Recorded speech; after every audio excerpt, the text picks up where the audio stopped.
నల్గొండ జిల్లా వేములపల్లి మండలం శెట్టిపాలానికి చెందిన గక్కినపల్లి బుచ్చిరెడ్డి, లక్ష్మమ్మ దంపతులకు 2 కొడుకులు. ఉన్నంతలో వారిని పెంచి పెద్ద చేసి పెళ్లి చేశారు.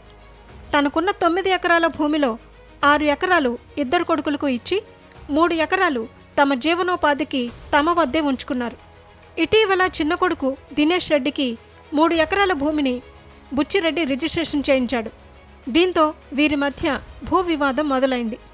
ఈ నేపథ్యంలో తమకు తక్కువ భూమి ఇచ్చాడనే అక్కసుతో వృద్ధుడైన బుచ్చిరెడ్డిని పెద్ద కోడలు ఇష్టం వచ్చినట్లు కొట్టింది.